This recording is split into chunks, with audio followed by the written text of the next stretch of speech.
मैंने अपने पिता को एक पेड़ से बांध दिया और लगातार 7 डेज तक उन्हें पीटता रहा। 7वीं रात को आखिरकार वह टूट गए और उन्होंने मुझे सच बता दिया। उन्होंने कहा कि हमारे परिवार के पास एक सीक्रेट सिस्टम है जो 100 जनरेशन से चला आ रहा है। उन्होंने कहा कि अर्थ पर जितना भी पैसा है सब मिलाकर भी हमारे जितना नहीं है। मुझे उनकी एक भी बात पर यकीन नहीं हुआ। मेरी मदर पास ही बैठी थी, हमेशा की तरह शांत। उसने कहा, इतना हैरान मत हो। मैंने पूछा, क्या मेरे ग्रैंडफादर अभी भी जिंदा हैं? मेरे फादर ने कहा, हाँ, लेकिन वह बहुत पहले अर्थ छोड़ चुके हैं। मेरी मदर ने सिर हिलाया और धीरे से कहा, हम अब उन्हें महसूस नहीं कर सकते। मैंने कहा, यह इम्पॉसिबल है। अर्थ के बाहर कोई ऐसा प्लैनेट नहीं जहां इंसान सर्वाइव कर सके। मेरी मदर को मेरे रिएक्शन से कोई हैरानी नहीं हुई। उसने अपने हाथ फैलाते हुए कहा, हमारा परिवार नॉर्मल नहीं है। हम बूढ़े नहीं होते। हम हंड्रेड्स ऑफ ईयर्स तक जीते हैं, कुछ तो 1000 ईयर्स से भी ज्यादा। और हमारे पास जो पावर है वह तुम्हारी समझ से बाहर है। तभी मेरे फादर एक अजीब चीज लेकर आए, एक सिरिंज जो ब्राइट ब्लू चमक रही थी। उन्होंने एक छोटा केस खोलते हुए कहा,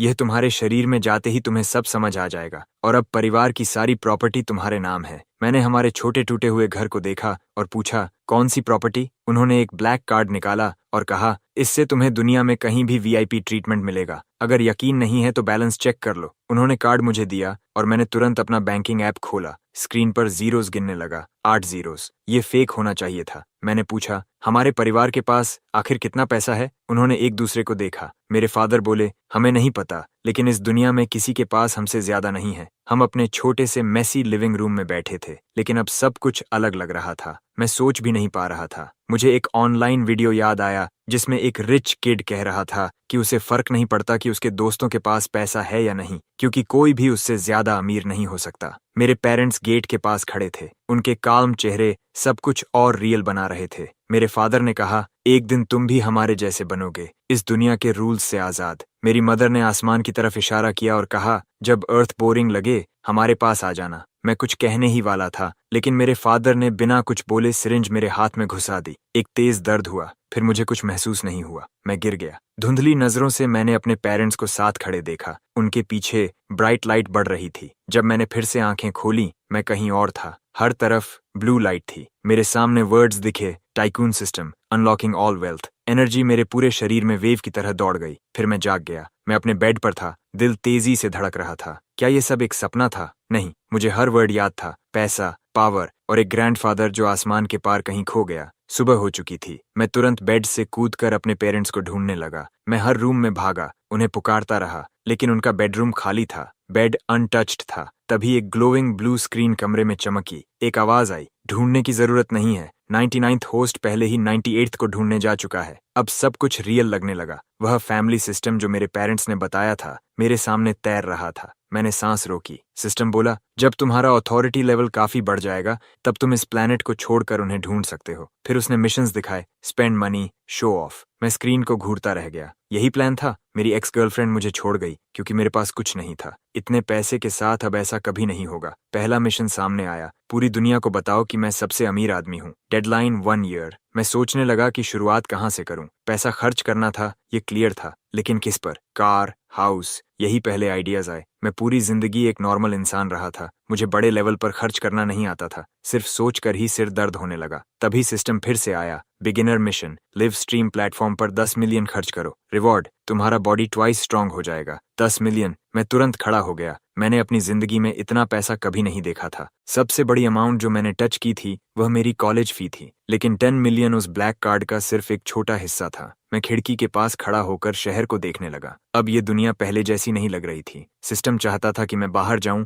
और पैसे खर्च करूं। 10 मिलियन कुछ भी नहीं है, सिस्टम ने कहा। हमारे बिजनेस हर सेकंड 20 मिलियन कमाते हैं। गोल्डन नंबर्स मेरे चारों तरफ हवा में भर गए। इतनी तेजी से बढ़ रहे थे कि मैं गिन भी नहीं पा रहा था। इस सिस्टम को बिल्कुल भी शर्म नहीं थी। उसने पूछा, तुम्हारी ड्रीम कार क्या है? मैंने बिना सोचे कहा, अपोलो सन गॉड। तुरंत मेरे कमरे के बीच में उस कार का गोल्डन होलोग्राम दिखाई देने लगा। 5 मिनट्स बाद मेरा फोन बजा। मैंने उठाया। दूसरी तरफ एक अनजान आवाज थी। क्या आप मिस्टर चैन हैं? हमने आपके लिए एक कस्टम स्पोर्ट्स कार तैयार की है, उसने कहा। हम डिलीवरी अरेंज करने के लिए कॉल कर रहे हैं। मैं फ्रीज हो गया। मैंने कभी कोई ऑर्डर नहीं दिया था। मैंने तो बस नाम बोला था। क्या सिस्टम ने खुद ऑर्डर कर दिया? ये कैसे पॉसिबल था? मैं बेड पर बैठकर फोन को घूरता रहा। वह आदमी अब भी बोल रहा था, custom design, smart controls, best features. उसकी आवाज काल्म और प्रोफेशनल थी। हम इसे 2 वीक्स में डिलीवर कर देंगे, उसने कहा। मैंने कहा, जब रेडी हो जाए तो कांटेक्ट करना। उसने जवाब दिया, आपकी सेवा करना हमारे लिए सम्मान है। मुझे अभी भी लग रहा था जैसे मैं सपना देख रहा हूँ, लेकिन कुछ तो गलत था। ऐसी कार्स को बनाने में नॉर्मली 6 मंथ्स या 1 ईयर लगता है,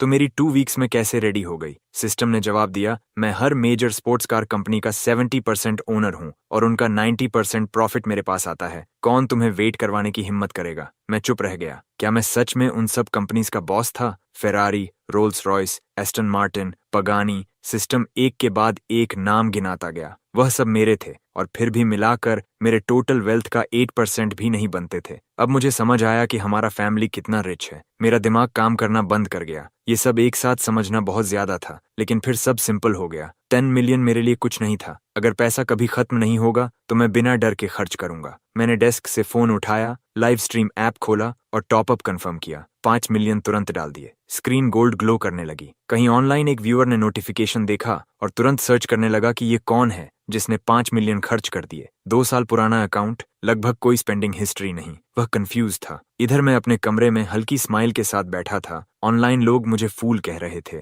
कुछ कह रहे थे कि मैंने कंपनी का पैसा चुराया है। मैं हर कमेंट पढ़ रहा था और मुस्कुरा रहा था, लेकिन मेरे हाथ अब भी कांप रहे थे। मेरा एक हिस्सा अब भी बिलीव नहीं कर पा रहा था कि मैंने क्या किया। मैंने अपना चेहरा ढक लिया। 5 मिलियन एक टैप में खत्म। लेकिन फिर मैंने ऊपर देखा, ये तो बस शुरुआत थी। तुम्हें आदत हो जाएगी, सिस्टम ने कहा। मैंने सिर पकड़कर साई किया। सब कुछ बहुत तेजी से बदल गया था, लेकिन समर ब्रेक था और मुझे कहीं जाना नहीं था। आदत से मैंने एक गेमिंग स्ट्रीम खोली। मेरे फेवरेट स्ट्रीमर टीचर पू की। वह कॉमेडी गेमिंग कंटेंट करता था और मैं उसे महीनों से देख रहा था। पहले मैं उसे सिर्फ फ्री गिफ्ट्स देता था, लेकिन आज सब बदलने वाला था। मैंने एक साथ लगभग 8000 पैंडा गिफ्ट्स भेज दिए, 500,000 के। मैं आर्म्स क्रॉस करके पीछे लीन हो गया। अब पैसे खर्च करना डरावना नहीं लग रहा था। उसके स्ट्रीम पर टीचर पू अपनी सीट से लगभग कूद गया। चैट इतनी तेजी से चल रही थी कि बस कलर्स ही कलर्स दिख रहे थे। व्यूअर्स पागल हो गए थे। ये रिच आदमी आया कहाँ से? मैं हाथ जोड़कर बैठा केओस देख रहा था। यह किसी गेम से भी ज्यादा मजेदार था। दूसरी तरफ टीचर पू खुद को संभाल कर चेयर पर बैठा।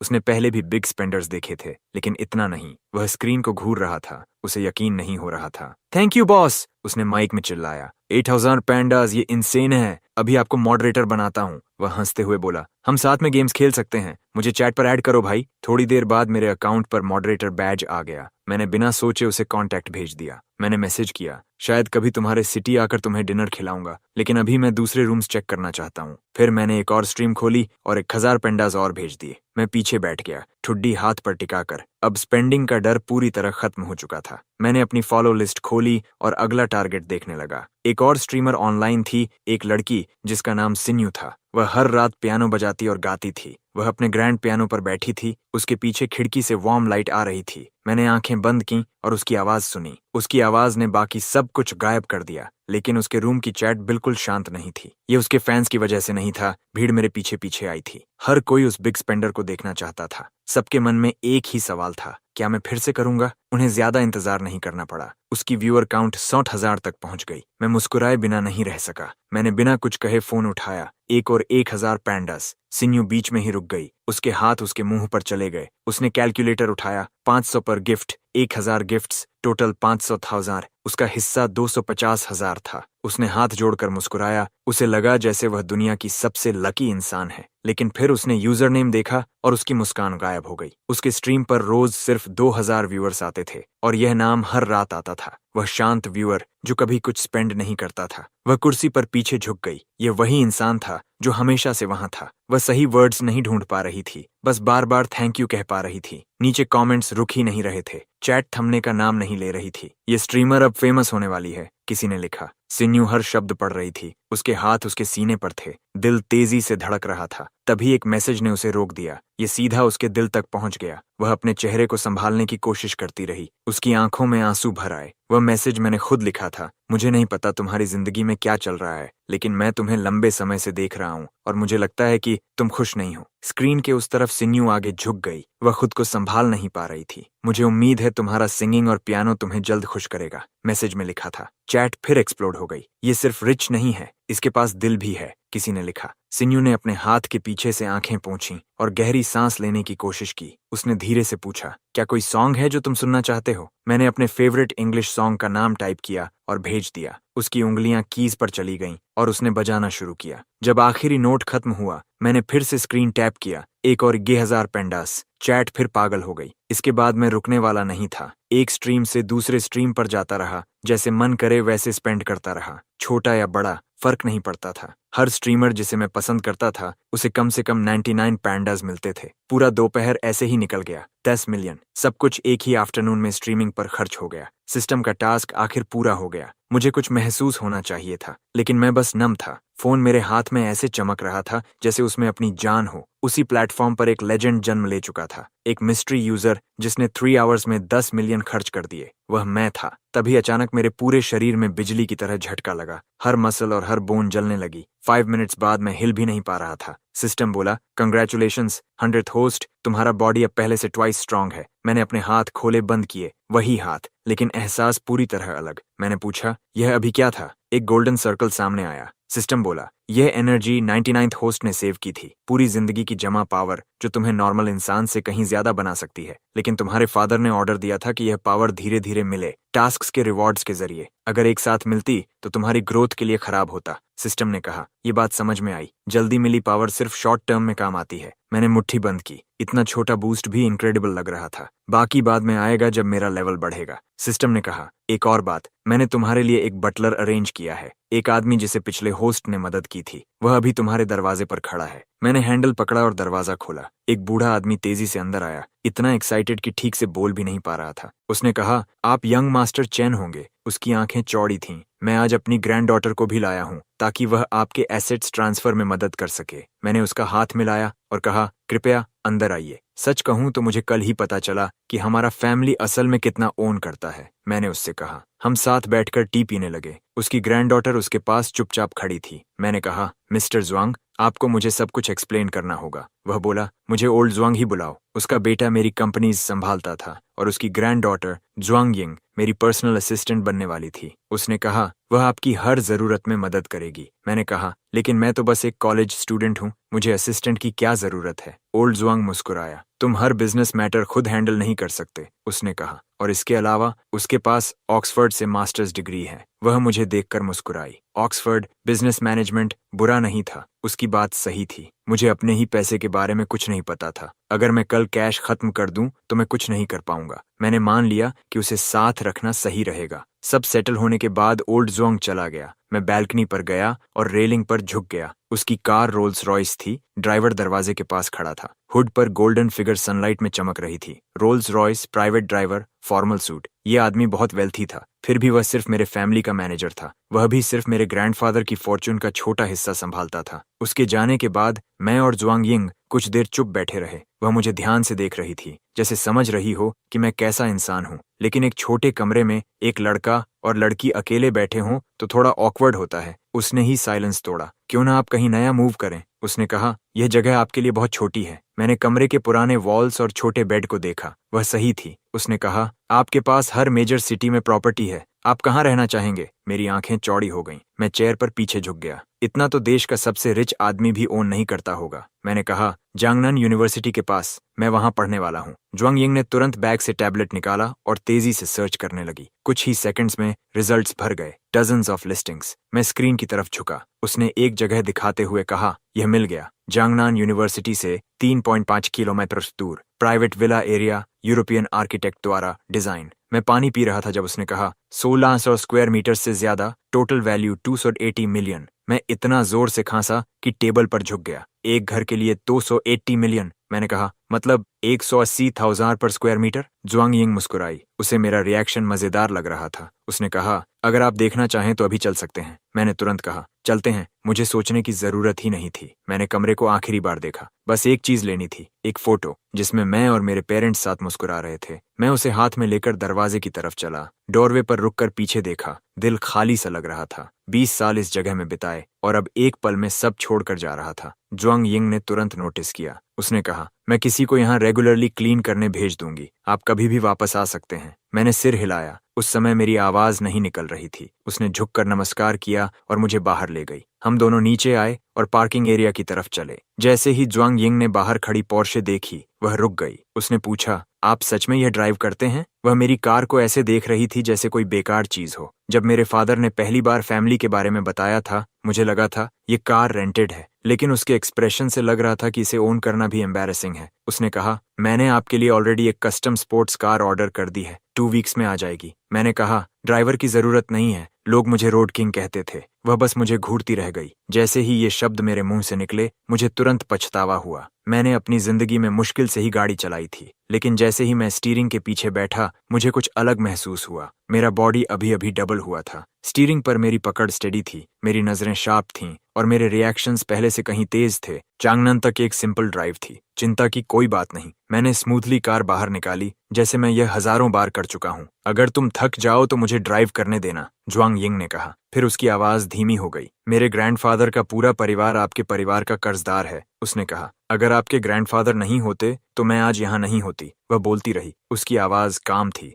लेकिन वर्ड्स भारी थे। अगर हम इस रोड पर एक्सीडेंट में मर भी जाएं, उसने कहा, तो भी हम वही लाइफ लौटा रहे होंगे जो आपके फैमिली ने हमें दी थी। मैंने पूछा, क्या सच में इतना सीरियस है? मेरे ग्रैंडफादर कैसे इंसान थे? उन्होंने ऐसा क्या किया कि एक पूरा परिवार इतना लॉयल हो गया? ज्वांग यिंग ने कोई जवाब नहीं दिया, बस चुपचाप आगे देखती रही। मैंने गियर बदला और एक्सीलरेटर दबाया। सामने आसमान खुला और साफ था। ऐसा लग रहा था कि आज से हर दिन कुछ नया लेकर आएगा। थोड़ी देर बाद हम पहुंच गए। गेट पर लिखा था जांगनन विला। जांगनन यूनिवर्सिटी का स्टूडेंट होने के कारण मैंने इसके बारे में सुना था। मेरे रूममेट्स इसके बारे में बात करते थे। यहाँ के सबसे सस्ते घर 80,000 पर स्क्वायर मीटर से शुरू होते थे। हम कार से उतरे और मेन बिल्डिंग की तरफ चले। सबसे छोटा विला भी 200 स्क्वायर मीटर्स का था। इतना पैसा तो लोग पूरी जिंदगी में भी नहीं कमा पाते। अंदर का लॉबी एक 5 स्टार होटल जैसा था और अब मैं पूरे कॉम्प्लेक्स का सबसे बड़ा विला ओन करता था। ज्वांग यिंग मुझे सर्विस सेंटर ले गई। ये हाई एंड कैफे जैसा है, उसने कहा। यहाँ सब कुछ ओनर्स के लिए फ्री है। फ्रंट डेस्क पर बैठी लड़की मुस्कुराई।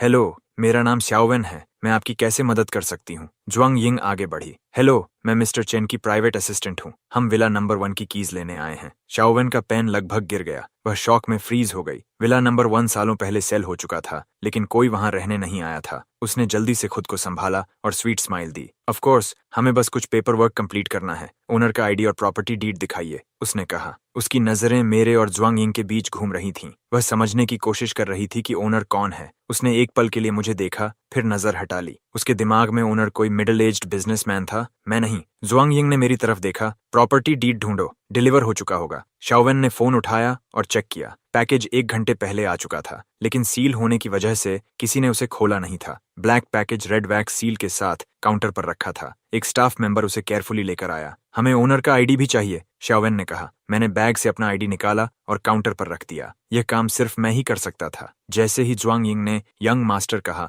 फ्रंट डेस्क की सभी लड़कियों का एक्सप्रेशन बदल गया। उन्होंने पहले ही मान लिया था कि मैं ओनर नहीं हो सकता, लेकिन अब उन्हें अपनी गलती समझ आ गई। पेपर वर्क पूरा होने के बाद हमें प्राइवेट लाउंज में ले जाया गया। पीछे बार लगा हुआ था। ज्वांग यिंग मेरे पास खड़ी थी और हल्की मुस्कान के साथ बोली, वेलकम टू द वीवीवीआईपी रूम। फिर वह थोड़ा झुककर मेरे करीब आई और धीरे से बोली, यंग मास्टर चेन, मैं आपको प्रॉमिस करती हूँ, फ्रंट डेस्क की कोई भी लड़की आज रात आपके साथ आना चाहेगी। क्या मैं अरेंज करूं? मैं पूरी तरह ऑकवर्ड हो गया। मेरी एक्स गर्लफ्रेंड के साथ 2.5 साल होने के बावजूद मैंने उससे ज्यादा कुछ नहीं किया था सिवाय हाथ पकड़ने के। मैं अभी भी पूरी तरह इनोसेंट था। ऐसी टीजिंग सीधा मेरे दिमाग पर हिट कर रही थी। ज्वांग यिंग मुझे एक वार्म स्माइल के साथ देख रही थी। उसने अपना मुंह ढककर धीरे से हंसी, क्लियरली मेरे रिएक्शन का मजा ले रही थी। मेरा चेहरा जल रहा था। वह रुकने वाली नहीं थी। उसने कहा, तुम्हारे स्टेटस के साथ तुम्हें हजारों खूबसूरत लड़कियां मिलेंगी, हजारों। ये सुनकर ही मेरा दिमाग घूम गया। उसने आगे कहा, तुम्हें जल्दी अपना माइंडसेट बदलना होगा, नहीं तो बाद में मुश्किल होगी। मैं और टीज नहीं झेल सकता था,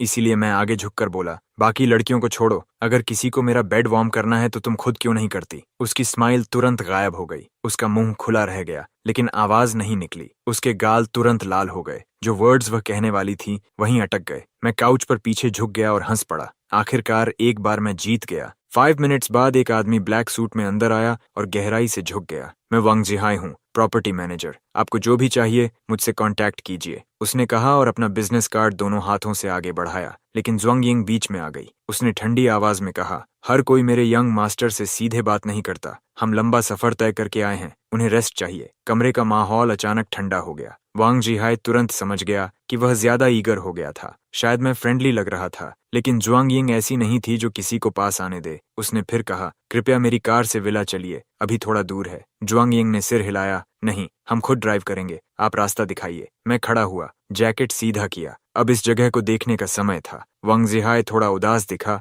लेकिन उसके पास कोई ऑप्शन नहीं था। प्लीज फॉलो मी, उसने कहा और आगे चल दिया। उसकी कार एक मेबाच थी, करीब 3 मिलियन युएन की, लेकिन जब उसने पार्किंग में मेरी पोर्शे देखी तो वह कंफ्यूज्ड हो गया। विला नंबर 1 के ओनर के लिए यह कार बहुत सिंपल लग रही थी। मैंने भी अपनी पोर्शे को देखा। ज़ुआंगयिंग सही थी, नई कार जरूरी थी। दोनों कार्स एक के पीछे एक चल पड़ी। विला नंबर 1 तक जाने के लिए एक प्राइवेट रोड थी, अपना गार्ड भी था, और फिर मैंने उसे देखा। फाउंटेन के पीछे खड़ा विला पूरी तरह रोशनी में नहाया हुआ, जैसे कोई छोटा शहर हो। मुझे लगा था मैं तैयार हूँ, मैं नहीं था। मेरे हाथ स्टीयरिंग पर और कस गए। यह हाउस नहीं था, मैंशन भी नहीं, इसे पैलेस कहना गलत नहीं होगा। मैंने कार पार्क की और बस उसे देखता रह गया। ज़ुआंगयिंग मेरे पास खड़ी मुस्कुरा रही थी, जैसे उसे पता हो मैं अंदर जाना चाहता हूँ। वांग जिहाई ने कीज और डॉक्यूमेंट्स उसे दिए, झुककर चला गया। उसके जाने के बाद मैंने पूछा, तुम उसके साथ इतनी कोल्ड क्यों थी? उसने डोर पर हाथ रखा और सीरियस होकर बोली, उस जैसे लोग सिर्फ इसलिए बात करते हैं क्योंकि तुम्हारे पास पैसा है। मैंने उसकी आंखों में ग्रीड देखी। उसने कहा,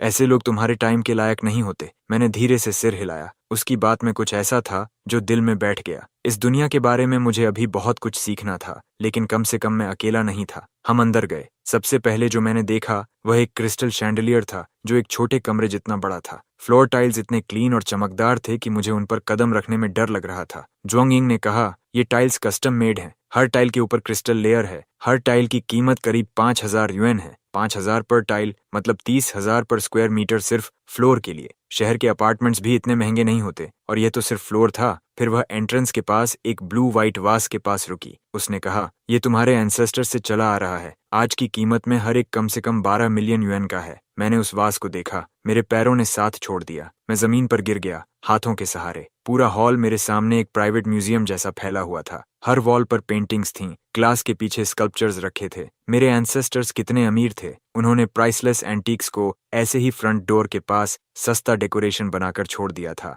मैंने अपने सीने पर हाथ रखा। यह सिर्फ एंट्रेंस नहीं है, ज़ुआंगयिंग ने अंदर की तरफ इशारा करते हुए कहा। मैं हॉल पार करके दौड़ा और रुक गया। गोल्डन फ्रेम में स्टारी नाइट टंगी थी, वैन गॉग की असली पेंटिंग। नीचे कॉर्नर में गोल्ड पेंट से एक वर्ड लिखा था, विंसेंट। मेरी आंखें चौड़ी हो गईं। ये सच नहीं हो सकता था। उसके नीचे डच में लिखा था, thanks to my Chinese friend, और खुद विंसेंट वैन गॉग का सिग्नेचर था। वैन गॉग ने यह पेंटिंग मेरे एंसेस्टर को गिफ्ट की थी। मैंने माथे पर हाथ रखा और सांस लेने की कोशिश की, लेकिन कुछ महसूस ही नहीं हो रहा था। मैं पूरी तरह नम हो गया था। तभी एक ब्लू लाइट मेरे पास आई, सिस्टम का मैसेज। 91st जनरेशन के एंसेस्टर ने वैन गॉग की मदद की थी जब वह सबसे गरीब था, और अब यह पेंटिंग $600 मिलियन की थी। मेरा हाथ मार्बल पिलर से फिसल गया। मैं जमीन पर बैठ गया और हवा को घूरता रहा। एक पेंटिंग के लिए 600 मिलियन। ज़ुआंगयिंग हल्के से मुस्कुराई। अब तुम्हें वो पुरानी कहावत समझ आई, उसने कहा। गरीब होने से मेरी इमेजिनेशन हमेशा लिमिटेड रही थी। मैं पिलर के सहारे बैठा था, पीछे स्टारी नाइट चमक रही थी, लेकिन मेरे पास कहने को कुछ नहीं था।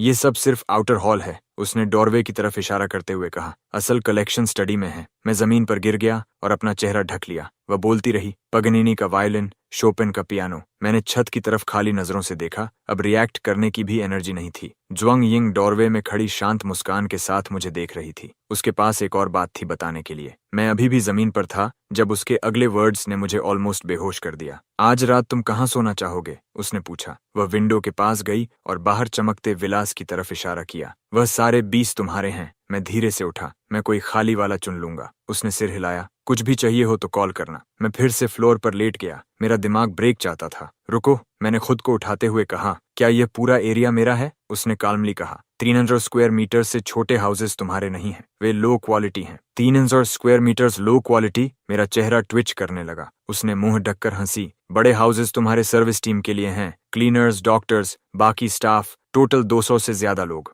फिर वह मुड़कर चली गई। मैं काउच पर बैठकर उसे जाते हुए देखता रहा। उसके जाते ही मैंने खुद को जोर से थप्पड़ मारा। गाल में जलन हुई, शार्प और रियल। ये सपना नहीं था। ये ग्रैंड हॉल, ये पेंटिंग्स, ये $1 बिलियन एंटीक्स, सब मेरे थे। तभी मेरा पेट गुर्राया। इतनी वेल्थ, और मैंने घंटों से कुछ खाया नहीं था। मेरी नजर कॉफी टेबल पर गई। वहां सैटेलाइट फोन रखा था। मैंने उठाया। हेड शेफ का नंबर ऑलरेडी सेव था। मैंने तुरंत डायल किया। कुछ खाने को बना सकते हैं? मैंने पूछा। यंग मास्टर, हेलो, आवाज आई। आप क्या खाना चाहेंगे? हम कुछ भी बना सकते हैं। मैं मुस्कुराया। शेफ्स बड़े दावे करते हैं। मैंने टेस्ट करने का सोचा। अगर मुझे गोल्डन ट्यूना चाहिए, मैंने पूछा, क्या आप ला सकते हैं? दूसरी तरफ थोड़ी देर की चुप्पी हुई। शायद वे सच में कर सकते थे। हमारे पास 10 प्राइवेट जेट्स हैं, शेफ बोला। हर हफ्ते वे दुनिया भर से फ्रेश इंग्रेडिएंट्स लाते हैं। कल ही हमने फ्रेश गोल्डन ट्यूना फ्रीजर में रखा है। मैंने सिर झुका लिया। मैं अभी आपके लिए बनवाता हूँ, यंग मास्टर, उसने कहा। मैंने सिर पीछे टिकाया और आंखें बंद कर लीं। पैसा सच में सब कुछ कर सकता था। 10 प्राइवेट जेट सिर्फ ग्रोसरी लाने के लिए।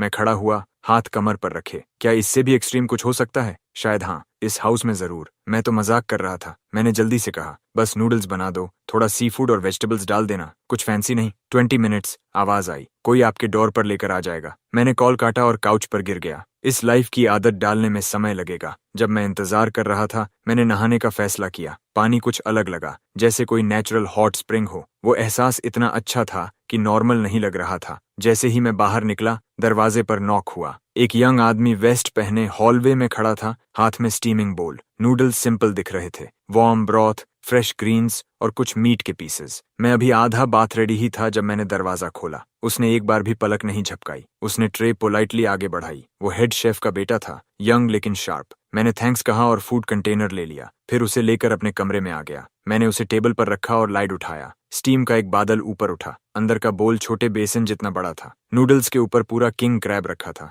ब्राइट रेड और ब्रॉथ से भरा हुआ। मैं बैठ गया और चॉपस्टिक्स उठा लिए। इतना सिंपल भी नहीं था लगता है, लेकिन मैं इतना हंग्री था कि कंप्लेन करने का टाइम नहीं था। हर बाइट पहले से बेहतर था। नूडल्स खत्म होने के बाद मैंने क्रैब लेग्स एक एक करके तोड़े। जब सब खत्म हो गया, मैंने क्रैब क्लॉ उठाकर उससे अपने दांत साफ किए। एक रिच आदमी का टूथपिक। खाने के बाद मैं बेडरूम में गया। विंडो के पास एक बड़ा कर्व्ड मॉनिटर रखा था। पीछे सिटी लाइट्स चमक रही थीं। मैंने स्पेक्स चेक किए। ग्राफिक्स कार्ड 890 था, जो अभी पब्लिक के लिए अवेलेबल भी नहीं था। मैंने पावर बटन दबाया। स्क्रीन 1 सेकंड से भी कम में ऑन हो गई। हर रात सोने से पहले मेरी एक छोटी हैबिट थी। मैं शिंगयू नाम की एक लड़की का लाइव स्ट्रीम खोलता और उसकी सिंगिंग सुनता। इसीलिए बिना सोचे मैंने उसका चैनल खोल दिया। उसके पेज पर अब 1 मिलियन से ज्यादा फॉलोअर्स थे। कुछ ही दिनों में 50,000 से यहाँ तक पहुंच गई थी। ऐसा जंप अपने आप नहीं होता, ये मेरी डोनेशंस की वजह से था। जैसे ही मैं ज्वाइन हुआ, एक बड़ा वेलकम बैनर स्क्रीन पर आ गया। वेलकम बॉस लू। चैट एक्सप्लोड हो गया। मैसेजेस इतनी तेजी से आ रहे थे कि एक भी पढ़ नहीं पा रहा था।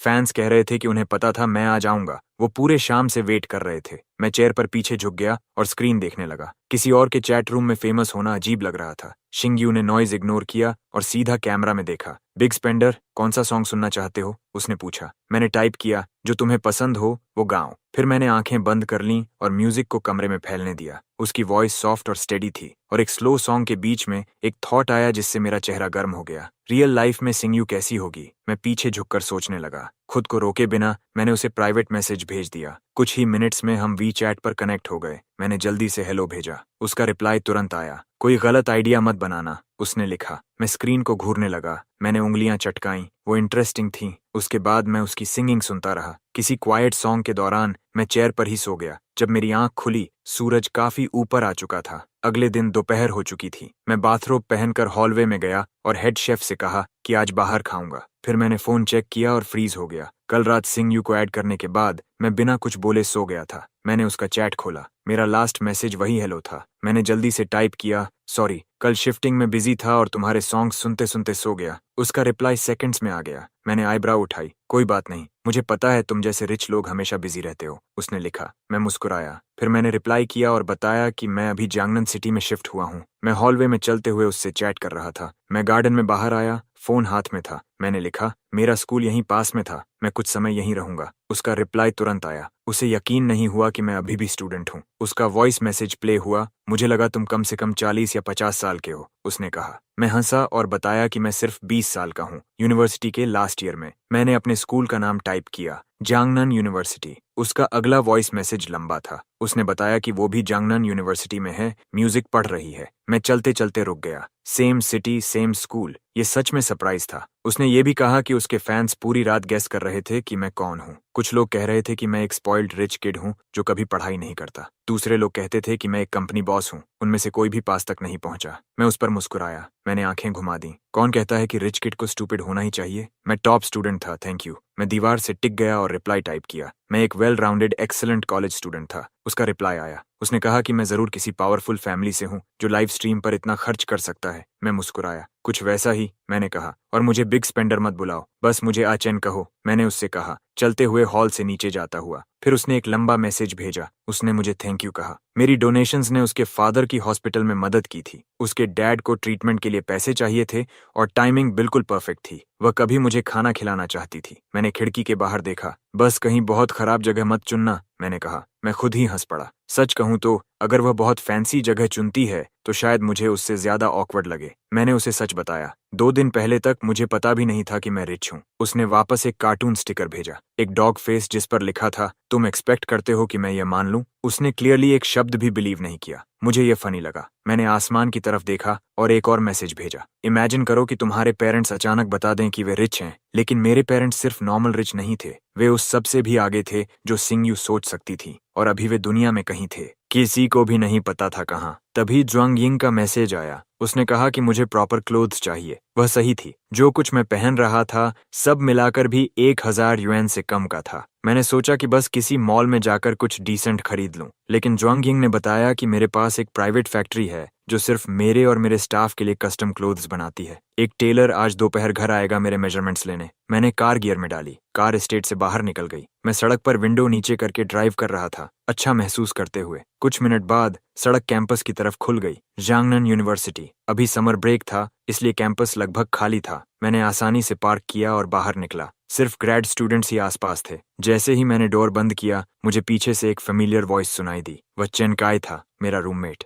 वह बुक्स का एक स्टैक पकड़े हुए था और मुझे मुंह खुला रखकर देख रहा था। तू लंबा हो गया क्या? उसने पूछा, मुझे ऊपर से नीचे देखते हुए। मैंने तो तुझे पहचाना ही नहीं। भाग यहाँ से, मैंने हंसते हुए कहा। मैं अभी भी ग्रो कर रहा हूँ, पता नहीं था क्या? तू ब्रेक में घर क्यों नहीं गया? मैंने पूछा। उसने कंधे उचकाए। मेरी फैमिली चाहती है कि मैं ग्रेजुएट एग्जाम की तैयारी करूं, इसलिए मैं यहाँ हूँ। मैंने उसे बताया कि मैं अभी जांगनन सिटी में शिफ्ट हुआ हूँ। मैं कार के पास टिक गया और हाथ फैलाए। चेन काय ने अपनी ग्लासेस ऊपर की। तूने ये सब इतने टाइम तक छुपा कर रखा? उसने कहा। वह कार की छत पर टिक गया। यहाँ प्रॉपर्टी 60,000 पर स्क्वायर मीटर से ज्यादा है। एक अपार्टमेंट की कीमत आधी जिंदगी की कमाई है। मैंने सिर पीछे फेंक कर हंसा। मेरे डैड ने बस 2 दिन पहले मुझे बताया कि मैं रिच सेकंड जनरेशन हूँ। मैंने उसका कंधा पकड़ लिया। लंच मेरी तरफ से। चल, कैंपस के पास वाले बटलर रेस्टोरेंट चलते हैं। उसका चेहरा सख्त हो गया। वो जगह? वहाँ मिनिमम 300 पर पर्सन है। हम रेस्टोरेंट की तरफ चलने लगे। चेन काय अभी भी शॉक में था। मैं पे कर रहा हूँ, मैंने कहा, उसे आगे धकेलते हुए। बस चल, अगर पैसे खर्च करने हैं तो किसी ऐसी जगह पर करें जहाँ खाना वर्थ हो। जैसे ही हम एंट्रेंस पर पहुंचे, चेन काय का चेहरा बदल गया। 2 लोग बाहर निकल रहे थे। उनमें से एक मेरी एक्स गर्लफ्रेंड थी, जांग युआन। वह एक लंबे मस्कुलर आदमी का हाथ पकड़े हुए थी। जांग युआन। उसने मुझे देखा और ऐसे मुस्कुराई जैसे मैं कोई चीज हूं जिस पर वह पैर रखकर गुजरी हो। उसके साथ वाला आदमी वंग शुआन था, उसका नया बॉयफ्रेंड। एक पल के लिए कोई भी नहीं हिला। हम चारों बस वहीं खड़े रहे। चेन काय ने ठंडी हंसी छोड़ी। उसे पूरी कहानी पता थी। मैं जांग युएन के साथ कितना अच्छा था, ये किसी को चेन काय से ज्यादा नहीं पता था। हर हफ्ते मैं उसके लिए एक छोटा सरप्राइज तैयार करता था। Gifts, letters, plans. मैंने महीनों तक पैसे बचाए थे ताकि एक इलेक्ट्रिक स्कूटर खरीद सकूं और उसे क्लास तक छोड़ सकूं। और अब वह यहाँ थी, किसी और के साथ हाथ में हाथ डाले, बिल्कुल मेरे सामने। एक वेटर रेस्टोरेंट के अंदर हमारे पास आया। कितने गेस्ट्स? उसने पूछा। 2, मैंने कहा, एक उंगली उठाते हुए। मैं उसे अपना लंच खराब नहीं करने वाला था। हम विंडो के पास बैठ गए। चेन काय ने हाथ पर सिर टिकाया और बात करने लगा। तू कहाँ शिफ्ट हुआ? उसने पूछा। शायद मैं कभी मिलने आ जाऊं। जांगनन विलास, मैंने कहा। अगर डॉम बोरिंग लगे तो बस आ जाना, मेरे पास बहुत रूम्स हैं। चेन काय का हाथ बीच में ही रुक गया। बहुत रूम्स? मैंने कंधे उचकाए। बस खाली पड़े हैं। उसे शायद पता नहीं था कि जांगनन विलास में सिर्फ हाई एंड हाउसेस बिकते हैं। वह बस चुप हो गया। लेकिन रेस्टोरेंट के दूसरी तरफ से वंग शुआन की आवाज आई। बड़ी बड़ी बातें करने से ट्रबल मिलेगा, उसने कहा। जांग युएन का बॉयफ्रेंड होने के नाते वह पहले से ही मुझसे नफरत करता था। मैंने सीधे उसकी तरफ देखा। वह लड़ना चाहता था। उसकी आंखों में साफ दिख रहा था। उसने जांगनान विलास का नाम सुन लिया था। उसके हाथ में गोल्ड वॉच थी और उसे उस जगह की कीमत पता थी। उसका खुद का फैमिली भी वहीं पास रहता था। उसे पता था कि सबसे सस्ती विला भी लगभग 20 मिलियन यूएन से शुरू होती है। वह ऐसे मुस्कुराया जैसे वह जीत चुका हो। फिर उसने जोर से बोला ताकि सब सुने, मुझे लगा तुम्हारा एक्स बस गरीब है। जांग यूएन ने मीठी मुस्कान के साथ कहा। निकला तो लायर भी, उसने जोड़ दिया। चेन काई का चेहरा उतर गया। बाकी लोग भी देखने लगे। कुछ ने उस जगह का नाम पहचाना और हंसने लगे। उन्होंने मेरी चीप शर्ट देखी और सिर हिलाया।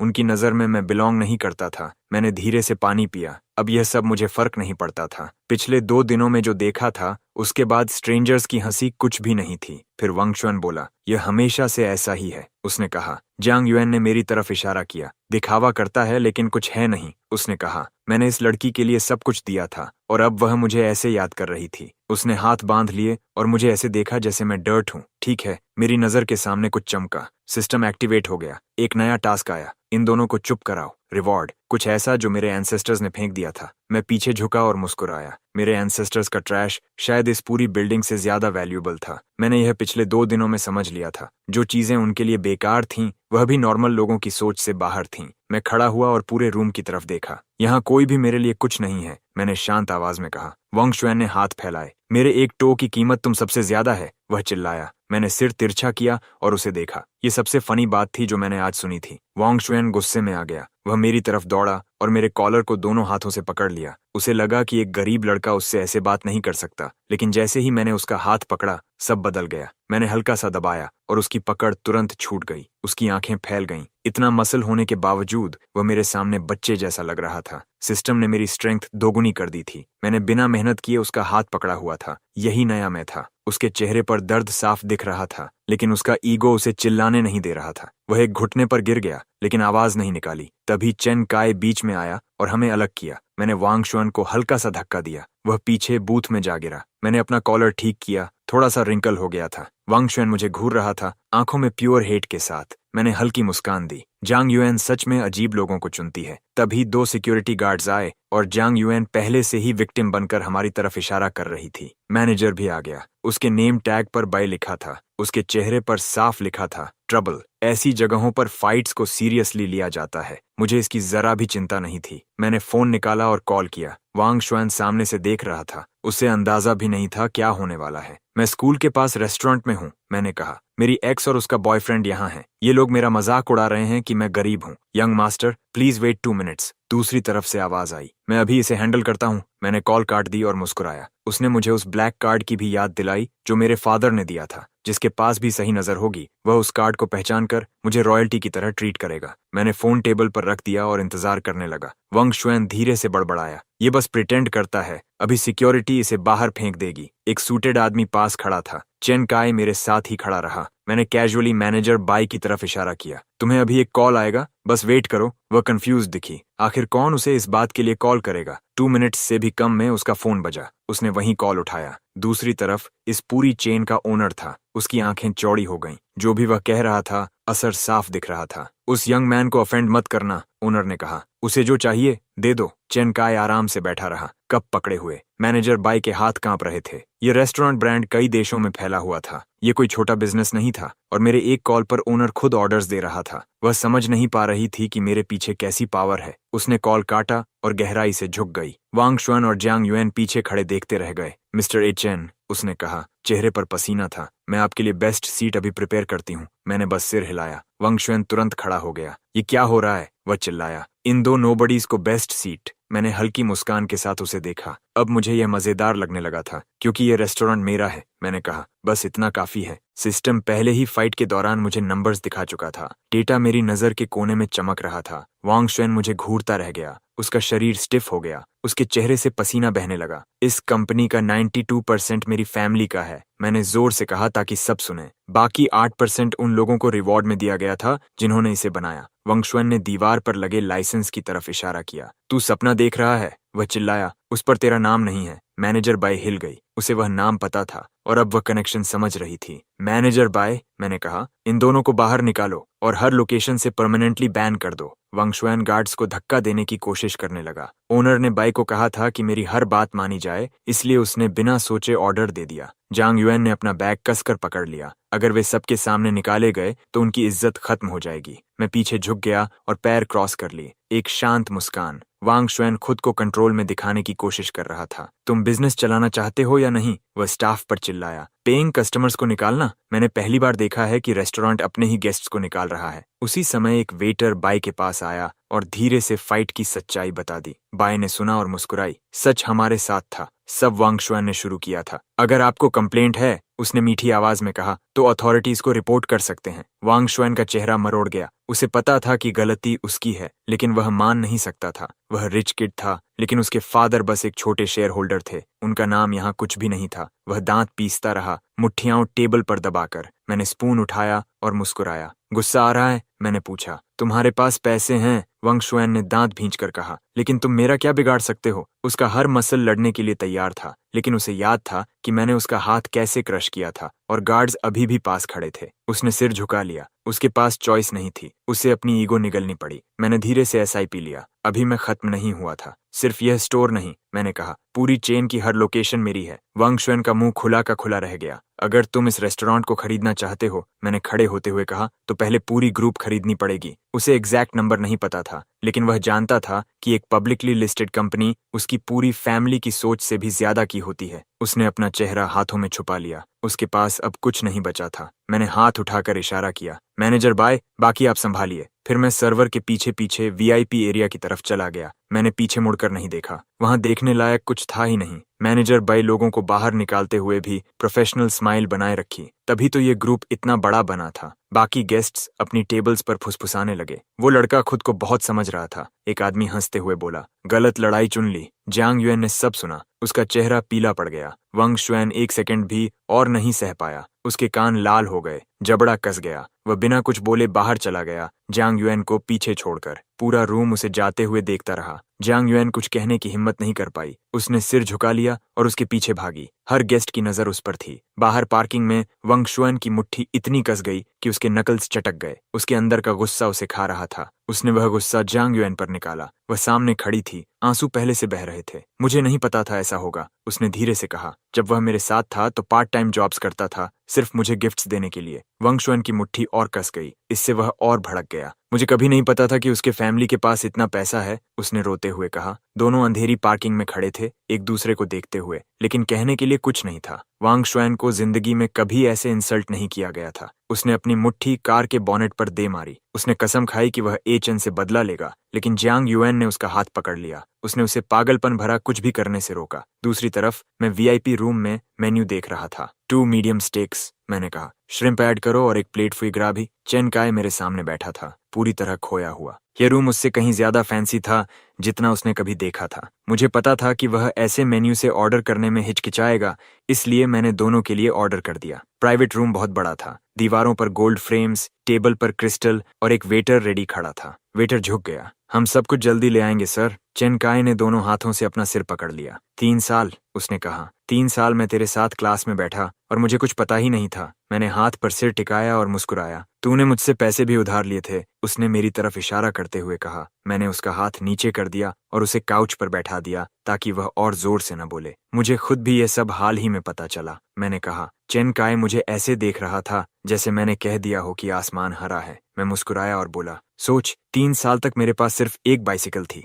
वह आगे झुका, आंखें बड़ी हो गईं। इतना समय और किसी को पता नहीं चला, उसने पूछा। फिर उसने टेबल के उस पार मुझे देखा। तो तेरे फैमिली के पास कितना पैसा है? तू शायद बिलीव नहीं करेगा, मैंने कहा, लेकिन मुझे खुद पूरा नंबर नहीं पता। चेन काय का मुंह खुला रह गया। और वह जंगनन विला पर स्क्वायर मीटर कितना? उसने अंदाजा लगाया। कम से कम 60,000। मैंने सिर हिलाया। मैंने अपने 10 उंगलियां उठाईं और उसे खुद कैलकुलेट करने दिया। चेन काय लगभग टेबल पर हाथ मारने वाला था। उसकी मुट्ठी उसके पैर पर कस गई। यह नंबर उसके लिए बहुत बड़ा था। 150,000 पर स्क्वायर मीटर, वह चिल्लाया। ये इम्पॉसिबल है। मेरे होम टाउन में इससे पूरा घर आ जाता है। मैंने उसे देखा और थोड़ा बुरा महसूस किया। मैं उसकी कॉन्फिडेंस और हर्ट नहीं करना चाहता था, इसलिए मैंने टॉपिक बदल दिया। उसकी आंखें अभी भी चौड़ी थीं। उसका दिमाग अभी भी समझने की कोशिश कर रहा था। जब टाइम मिले मैं तुझे और बाकी सबको अपने घर लेकर जाऊंगा, मैंने कहा। तब तू खुद देख लेगा। मैंने यह नहीं बताया कि हमारे घर की एक पेंटिंग भी पूरी बिल्डिंग से ज्यादा की है। चेन काय ने मुझे हाफ स्माइल दी। हमने एक दूसरे से 3 इयर्स पहले प्रॉमिस किया था, रिमेंबर, मैं सबकी हेल्प नहीं कर सकता, मैंने अपना ग्लास पकड़ते हुए कहा, लेकिन मेरे रियल ब्रदर्स, मैं हमेशा सपोर्ट करूंगा। हमने अपने ग्लासेस एक साथ टच किए। अगर तुम में से कोई बिजनेस स्टार्ट करना चाहता है, मैंने उसकी तरफ सीधा देखते हुए कहा, बस मुझे बता देना। चेन काय ने अपना ग्लास पकड़ा और ब्लिंक किया। तुम सच में कह रहे हो? मैं तो वेट कर रहा था कि तुम ये कहो, उसने कहा, अचानक एनर्जी से भर गया। हमारे पास ऑलरेडी एक गेम आइडिया है, अगर हम इसे फिनिश कर लें तो ये ह्यूज होगा, उसने कहा। इसने मेरा अटेंशन खींचा। मैंने अपनी चिन हाथ पर टिकाई और सुना। हमारे डॉर्म में मैं ही अकेला हूँ जो कुछ अलग पढ़ रहा हूँ, मैंने कहा। बाकी तीनों सब कंप्यूटर साइंस पढ़ते हैं, चेन काय ने प्राउड लुक के साथ कहा। मैंने थोड़ा सिर टिल्ट किया। और उन्हें गेम्स सबसे ज्यादा पसंद हैं। लेकिन फिर उसने एक हैवी ब्रेथ ली। प्रॉब्लम यह है कि हमारे पास सर्वर्स बनाने के लिए मनी नहीं है और हमारे पास इनफ लोग भी नहीं हैं, उसने ऐड किया। इसीलिए हमें गिव अप करना पड़ा। मैं क्वाइटली सुनता रहा। फिर एक आइडिया आया। मैं काउच पर पीछे लीन हो गया। अगर मैं 10 मिलियन इन्वेस्ट करूं तो क्या वह इनफ होगा? चेन काई ने अपना ड्रिंक स्पिट कर दिया। 10 मिलियन? बस ऐसे ही? मैंने उसे कामली देखा। कौन ऐसा डील नहीं लेगा? इनफ नहीं, मैंने कहा। तो फिर 100 मिलियन कैसा रहेगा? चेन काई और जोर से चोक करने लगा। उसने एक नैपकिन पकड़ी और कॉफ किया। तुम्हारा फैमिली सच में कितना रिच है? उसने फेस पर स्वेट के साथ मुझे स्टेयर किया। लेकिन तुमने हमारा प्लान देखा भी नहीं। क्या तुम्हें डर नहीं है कि हम तुम्हारे पैसे वेस्ट कर देंगे? मैं उसके सामने रिलैक्स्ड बैठा था। क्या तुम्हें डर नहीं है कि तुम सब कुछ लूज कर सकते हो? उसने पूछा। मैंने उसे स्टेडिली देखा। कुछ टेंस ऑफ मिलियंस, मैंने पीछे लीन होते हुए कहा। यह कुछ भी नहीं है। तुम मेरे ब्रदर हो। अगर फेल हुआ तो फेल हुआ। चेन काई के पास इसका कोई जवाब नहीं था। वह बस वहीं बैठा रहा, स्पीचलेस। तो रिच लोग ऐसे ही पैसे थ्रो करते हैं, उसने क्वाइटली कहा। कुछ मिलियंस लूज करते हैं और बस कहते हैं कि ठीक है। मैंने अपनी आंखें नैरो की और सीरियस हो गया। अपने मटेरियल्स रेडी करो, मैंने उससे कहा। मैं अपने असिस्टेंट को तुम्हारी टीम से मिलवाऊंगा। चेन काई ने धीरे से सिर नॉड किया, क्लियर्स थ्रोट। अगर कोई प्रॉब्लम नहीं हुई तो मनी राइट अवे आ जाएगा। राइट अवे, मैंने कहा। लेकिन एक बात क्लियर कर दूं, मैं सिर्फ मनी पुट करता हूँ, बाकी सब तुम पर है। चेन काई ग्रिन किया और अपनी फिस्ट पंप की। जब तक हमारे पास मनी है, हमें कोई नहीं रोक सकता। हम दोनों बात करते रहे और जितना हम बात करते गए उतना ही एक्साइटेड होते गए। चेन काई ने वहीं अपना माइंड बना लिया। वह अपनी ग्रेजुएट स्कूल की प्लान ड्रॉप कर रहा था। वह इसमें अपना सब कुछ पुट करने वाला था। हम एक दूसरे की तरफ लीन हुए, फर्स्ट स्टेप प्लान करते हुए। खाने के बाद मैं घर की ओर गया। जैसे ही मैं क्लियर्स थ्रोट विला के फ्रंट डोर से अंदर गया, मेरा फोन रिंग हुआ। एक कॉल किसी ऐसे पर्सन की जिससे मैंने लंबे टाइम से बात नहीं की थी। मैंने स्क्रीन की तरफ देखा। वह जांग यी था, मेरा हाई स्कूल का पुराना क्लासमेट। उसने ग्रेजुएशन के बाद शायद ही मुझे कॉल किया था। मैं काउच पर बैठ गया और पिकअप किया। उसकी वॉइस सुनकर मैं वापस चला गया। ऐसा लगा जैसे फिर से हाई स्कूल आ गया हो। हमारी स्कूल एनिवर्सरी 2 वीक्स में है, उसने स्क्रीन पर कहा। हमारे टीचर चाहते हैं कि हम वापस आएं और विजिट करें। मैंने केयरफुली सुना। काफी टाइम हो गया था जब मैंने उनमें से किसी को लास्ट बार देखा था। इससे मुझे सच में खुशी हुई। मैं अपने विला के ग्रैंड हॉल में बैठा था, इस आइडिया पर स्माइल करते हुए। बहुत टाइम हो गया है जब हम सब एक साथ मिले थे,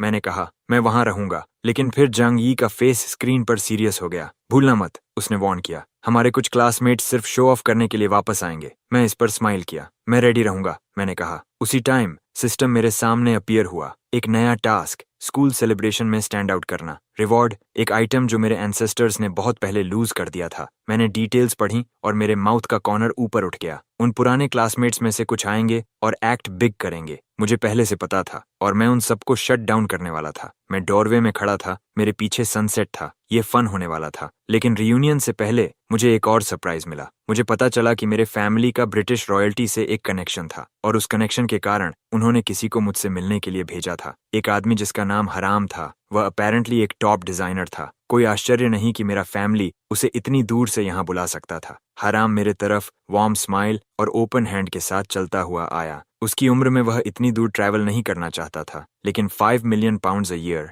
और एक प्राइवेट प्लेन ने उसका माइंड बदल दिया। उसे बस हर साल कुछ स्टूडेंट्स को ट्रेन करना था और अगर वह अपनी सिटीजनशिप चेंज कर सके तो वह फुल टाइम मेरा पर्सनल डिजाइनर बनने के लिए भी रेडी था। हम दोनों लिविंग रूम में आमने सामने बैठे। हमारे बीच का स्पेस बहुत बड़ा था। लॉन्ग टाइम नो सी, उसने कहा। लास्ट टाइम जब मैंने तुम्हें देखा था, तुम अभी भी एक बेबी थे। उस एक सेंटेंस ने मुझे बहुत कुछ बता दिया। वह मेरे फैमिली को सालों से जानता था। मिस्टर हराम, मैंने कहा, आपने मेरे पेरेंट्स के लिए भी क्लोथ्स डिजाइन किए थे, है ना? उसने जल्दी से नॉड किया और स्माइल किया। वह बहुत समय पहले की बात है। तुम्हारे फादर चाहते थे कि तुम एक नॉर्मल लाइफ जियो। उसने कहा। उसकी स्माइल जेंटल थी, इसलिए उन्होंने कई सालों तक सब कुछ हिडन रखा। हराम ने एक हाथ से जेस्चर करते हुए आगे कहा, लेकिन अब उन्होंने तुम्हें सब कुछ दे दिया है जो उनके पास है। मैंने ये क्वाइटली लिया, इसलिए मुझे यहाँ आने और अपना रिस्पेक्ट देने के लिए इनवाइट किया गया। हराम ने पोलाइट नॉड के साथ कहा, इतना फॉर्मल होने की जरूरत नहीं है। मैंने उससे कहा, अगर हम हिस्ट्री देखें तो आप प्रैक्टिकली फैमिली हैं। लेकिन फिर उसके अगले वर्ड्स ने मुझे सरप्राइज कर दिया। क्वीन आपको इनवाइट करना चाहती हैं, उसने कहा, जब भी आप फ्री हों पैलेस विजिट करने के लिए। मैंने काल्मली नॉड किया। कम से कम मैंने काम दिखने की कोशिश की। बाहर से मेरी एक भी मसल नहीं हिली, कूल और स्टेडी। अंदर से मेरा हार्ट इतनी तेज धड़क रहा था कि मैं उसे सुन सकता था। खुद क्वीन की तरफ से इनविटेशन। इस दुनिया में कितने लोग ऐसा कह सकते हैं? हराम ने मेजरिंग टेप निकाली और काम शुरू कर दिया। उसने मेरे शोल्डर्स, मेरे आर्म्स, मेरा चेस्ट मेजर किया। हर नंबर उसकी मेमोरी में चला गया। फिर उसने पूछा कि मुझे कौन से स्टाइल्स पसंद हैं। जब मैंने 2 वीक्स बाद होने वाले स्कूल रियूनियन का मेंशन किया, उसकी आईज चमक उठी। जब मैंने हराम को स्कूल रियूनियन के बारे में बताया, उसने तुरंत प्रॉमिस किया कि सब कुछ रेडी होगा। 2 वीक्स काफी से ज्यादा हैं, उसने कॉन्फिडेंट स्माइल के साथ कहा। मैं तुम्हारे लिए कुछ परफेक्ट बनाऊंगा। हमने हैंड्स शेक किए और उसी के साथ डील हो गया। हरम ग्रैंड हॉलवे से होकर गया, ऑलरेडी अपने वर्कशॉप की तरफ जा रहा था। लेकिन तभी ज्वांग यिंग आगे बढ़ी। उसके चेहरे पर ऐसा लुक था जैसे उसके पास कोई आइडिया हो। आप अपने नाम से स्कूल को डोनेट कर सकते हैं, उसने कहा। यह फेमस अलुमनाई बनने का सबसे फास्ट तरीका है। मैंने अपना हाथ अपने फेस पर रखा।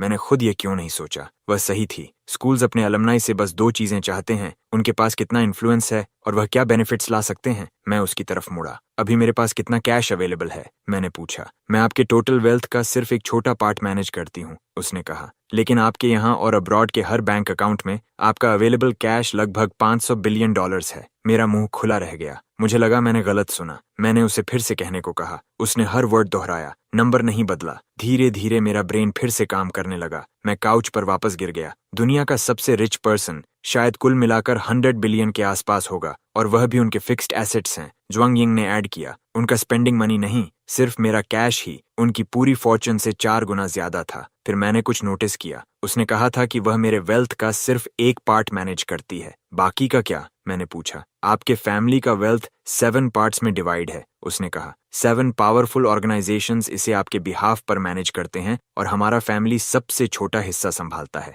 मैं ठीक से सोच भी नहीं पा रहा था। मैं खड़ा हुआ और सीधा बैल्कनी की तरफ चला गया। मुझे फ्रेश एयर चाहिए थी। मैंने आसमान की तरफ देखा और हंसी रोकने के लिए अपने लिप्स दबा ली। अब मुझे समझ आया कि मेरे पेरेंट्स ने मुझे इतने समय तक एक ऑर्डिनरी पर्सन की तरह क्यों जीने दिया। वे चाहते थे कि मुझे सब कुछ देने से पहले मुझे शेप करें। मैं एक काम स्माइल के साथ वापस अंदर आया। मेरी डेस्क पर मेरे पुराने हाई स्कूल का इनविटेशन लेटर रखा था। मैंने उसे एक पल तक देखा। स्कूल एनिवर्सरी जल्द आने वाली थी। मैंने अपना फोन उठाया और सीधे प्रिंसिपल के ऑफिस में कॉल किया। सेकंड हाई में प्रिंसिपल जू मिन अपने डेस्क के पीछे सिर झुकाकर बैठे थे। उनका ऑफिस बड़ा था लेकिन क्वाइट। ट्रॉफियों से भरी शेल्व्स एक बुरा मजाक लग रही थीं। वह इस साल के एग्जाम रिजल्ट्स को घूर रहा था। वही कहानी जैसे हमेशा। उसने पेपर्स पर अपनी मुट्ठी दबा दी। हमेशा सेकंड प्लेस, कभी फर्स्ट नहीं। उसने अपना फॉरहेड रगड़ा। फर्स्ट हाई स्कूल हमेशा उनसे एक कदम आगे रहता था, और हाल ही में चीजें और भी खराब हो गई थीं। थर्ड हाई को अभी एक फेमस अलुमनाई मिला था जिसने उनके स्कूल को 10 मिलियन डोनेट किए थे। वह पैसा उन्हें तेजी से ग्रो करने में मदद कर रहा था। जू मिन का स्कूल पीछे छूट रहा था। सेकंड प्लेस अब फर्स्ट बनने वाला था। ये सोचकर उसका पेट मचल गया। तभी उसके डेस्क पर फोन बजने लगा। उसने उसे उठाया। मैंने उसे बताया कि मैं अपकमिंग स्कूल एनिवर्सरी के बारे में कॉल कर रहा हूँ।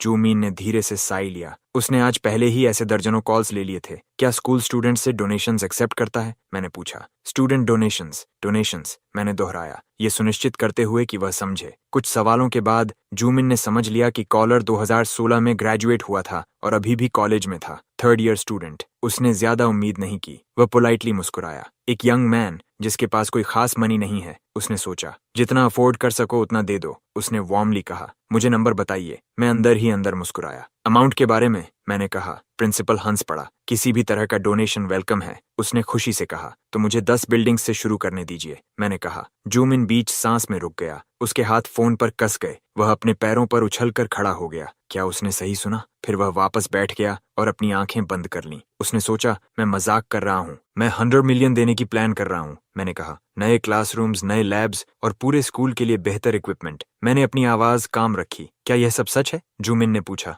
अब उसकी आवाज सावधान थी। एक बड़ी कंपनी का हेड भी उस नंबर पर 2 बार सोचेगा। एक ही बार में 100 मिलियन देना ऐसी चीज नहीं थी जो दुनिया के ज्यादातर लोग कभी करते। बिल्कुल सच है, मैंने ग्राइंड के साथ कहा। क्या मैंने कभी आपसे झूठ बोला है? मैंने फोन अपने कान से दूर किया और मुस्कुराया। दूसरी तरफ जूमिन ने इसके बारे में सोचा। उसे ये स्टूडेंट अच्छी तरह याद था। ये लड़का स्कूल में हमेशा ट्रबल करता था, लेकिन एक बात पक्की थी, वह कभी झूठ नहीं बोलता था। फिर भी मैं महसूस कर सकता था कि वह पूरी तरह कन्विंस्ड नहीं था। ऐसा करते हैं, मैंने कहा। मैं अभी तुरंत स्कूल के अकाउंट में मनी भेज देता हूँ। मैंने कॉल काट दी और सिस्टम खोल दिया। ब्लू स्क्रीन मेरे सामने आ गई। 100 मिलियन मेरे हाई स्कूल के बैंक अकाउंट में ट्रांसफर करो, मैंने कहा। मुझे स्कूल का अकाउंट नंबर भी नहीं पता था, लेकिन सिस्टम के लिए यह कभी प्रॉब्लम नहीं था। मेरे डेस्क पर ग्लोइंग ऑर्ब धड़कने लगा। कोई प्रॉब्लम नहीं, उसने कहा। ज्यादा से ज्यादा 10 मिनट्स। मैंने सिर हिलाया। हमेशा की तरह फास्ट। 100 मिलियन पहले दुनिया का सारा पैसा लगता था, लेकिन हंड्रेड्स ऑफ बिलियंस के मुकाबले ये बस पानी की एक बूंद था। मेरे अकाउंट्स पर बैंक इंटरेस्ट ही हर साल उससे ज्यादा था। स्कूल में वापस जूमिन ने धीरे से फोन नीचे रखा। वह अपनी चेयर पर बैठा और खाली नजरों से देखने लगा। उसका दिमाग पूरी तरह ब्लैंक था। क्या लड़का सच कह रहा था या यह सब मजाक था? फिर 5 मिनट से भी कम समय बाद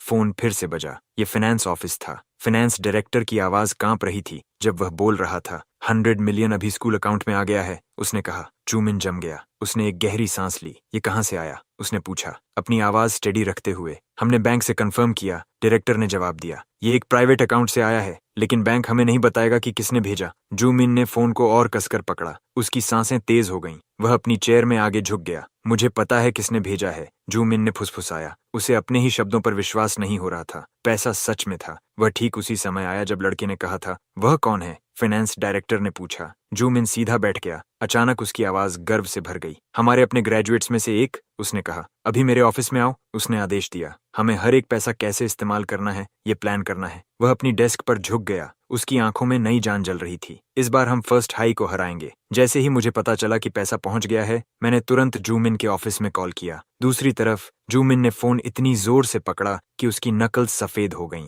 उसकी आंखें उसके ग्लासेस के पीछे नम थीं। बूढ़ा आदमी आंसू रोकने की कोशिश कर रहा था। इस मनी के साथ स्कूल आखिरकार स्ट्रॉन्गर बन सकता है, उसने कहा। उसकी वॉइस टूट रही थी। ज्यादा एक्साइटेड होने से पहले चलिए बात करते हैं इसे कैसे स्पेंड करना है, मैंने कहा। मैं सोच रहा था कि हम हाफ यूज करें एक नया क्लासरूम बिल्डिंग और एक नया लैब बनाने के लिए, मैंने शुरू किया। लेकिन उसने मुझे पूरा करने से पहले ही रोक दिया। क्या तुम्हें पता भी है हमारा स्कूल कितना बड़ा है? उसने पूछा। हमारे पास सिर्फ 4 बिल्डिंग्स हैं। तुम एक साथ 10 नहीं बना सकते, जगह ही नहीं है। उसने हाथ हिलाया जैसे मैं देख सकता था। मैं हंसा। ठीक है, मैंने डिटेल्स के बारे में ज्यादा नहीं सोचा था। मैं आप पर ट्रस्ट करता हूँ, मैंने कहा। आप स्कूल को सबसे अच्छे से जानते हैं, आप डिसाइड करें। जूमिन ने अपनी आंखें पोंछीं। आंसू पहले ही गिर रहे थे। उसने अपनी वॉइस स्टेडी की। सबसे पहले मैं एक टीचिंग बिल्डिंग और एक लैब जोड़ूंगा, उसने कहा। फिर मैं सारे पुराने इक्विपमेंट अपग्रेड करूंगा, जो भी ब्रोकन या आउटडेटेड है। और सबसे पहली चीज, उसने मजबूती से कहा, उन किड्स के लिए हर एयर कंडीशनर रिप्लेस करना। मैंने बिना सोचे सोफा पर मुक्का मार दिया। ये तो सालों पहले हो जाना चाहिए था,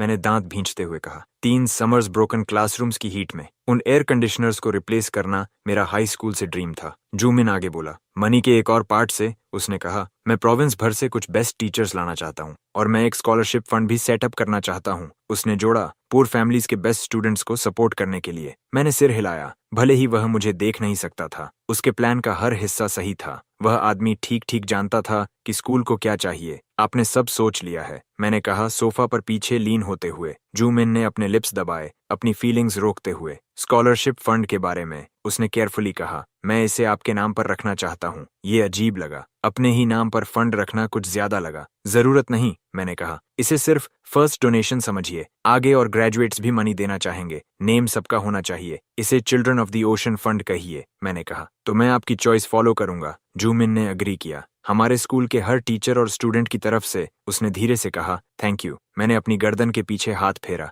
मुझे कभी नहीं पता था ऐसे मोमेंट्स को कैसे हैंडल करना है। मैं उसी स्कूल में बड़ा हुआ हूँ, मैंने कहा। उसकी हेल्प करना वही है जो मुझे करना चाहिए, और मैं सच में ऐसा ही मानता था। वह जगह 3 साल तक मेरा घर थी। फिर जूमिन चुप हो गया। उसके दिमाग में कुछ आया था। एक कॉलेज स्टूडेंट के पास इतना मनी कैसे हो सकता है, उसने सोचा। यह मनी, उसने धीरे से कहा, तुमने इसे कहीं इलीगल तरीके से तो नहीं पाया? मुझे भी हाल ही में पता चला, मैंने रिलैक्स्ड रहते हुए कहा। मेरे पेरेंट्स अब्रॉड ट्रैवल पर गए। उन्होंने पूरा फैमिली बिजनेस मुझे दे दिया। जूमिन ने राहत की हंसी छोड़ी। मुझे नहीं पता था तुम्हारा फैमिली इतना पावरफुल है, उसने कहा। लेकिन इतना मनी एक साथ मूव करना, उसने जोड़ा। क्या इससे बिजनेस को नुकसान नहीं होगा? उसकी चिंता मत करें, मैंने उसे डिसमिस करते हुए कहा। मेरे फैमिली के लिए यह अमाउंट गिनने लायक भी नहीं है, और अगर 100 मिलियन इनफ नहीं है, मैंने जोड़ा, तो बस मुझे बता देना, मैं और भेज दूंगा। उसके बाद मैंने सब कुछ जूमिन और उसकी टीम पर छोड़ दिया। मेरा काम सिर्फ पे करना था। Planning, building, new teachers hire करना, ये सब उनका काम था, मेरा नहीं। और अगर रास्ते में कुछ गलत भी हो जाता तो भी फर्क नहीं पड़ता। अब मेरे पास जो मनी था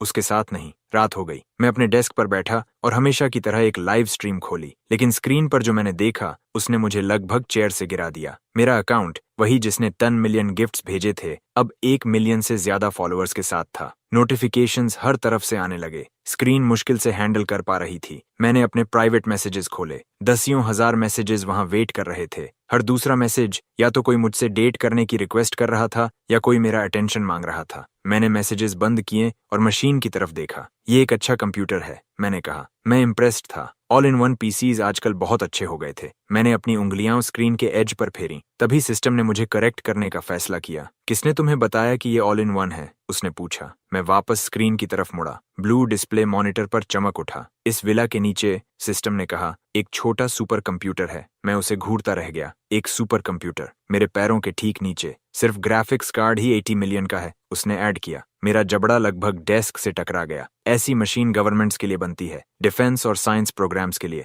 और मैं यहाँ इसे स्ट्रीम्स देखने और वीडियो गेम्स खेलने के लिए यूज कर रहा था। तभी स्ट्रीमर जिसे मैं देख रहा था, उसने पूछा, क्या मैं रैंक्ड मैच ज्वाइन करना चाहता हूँ? उसकी टीम को एक और प्लेयर चाहिए था। मैंने बिना सोचे अग्री कर दिया। आज रात मेरे पास करने के लिए कुछ और नहीं था, और तभी मुझे याद आया, मेरे पास उसके सर्वर पर अकाउंट भी नहीं था। तो मैंने लाइव चैट में मैसेज टाइप किया कि क्या कोई मुझे अपना अकाउंट लेंड कर सकता है? मैं फ्री में बोरो नहीं करूंगा, मैंने लिखा। बस अकाउंट स्ट्रीमर को भेज दो। चैट एक्सप्लोड हो गया। हर कोई चाहता था कि मैं उसी को पिक करूं। स्ट्रीमर की पूरी टीम मास्टर रैंक या उससे ऊपर थी। मैं बेस्ट के साथ खेलने वाला था। कुछ ही सेकंड्स में किसी ने मुझे मास्टर लेवल अकाउंट भेज दिया। मैंने तुरंत लॉग इन किया। फिर बिना सोचे मैंने बोरोड अकाउंट पर 100,000 यूएन टॉप अप किया और स्टोर में हर एक स्किन खरीद ली। सब कुछ। चैट पागल हो गया। मैसेजेस इतनी तेजी से आ रहे थे कि स्क्रीन मुश्किल से संभाल पा रही थी। किसको इतना लक मिला? व्यूअर्स बार बार टाइप कर रहे थे, अगली बार बोरो करने से पहले हमें वार्न करना। मैं मुस्कुराया। उस अकाउंट ओनर को जिंदगी का सबसे बड़ा डील मिल गया था। स्ट्रीमर ने बात शुरू की। मैं सबका इंट्रोडक्शन करा दूं,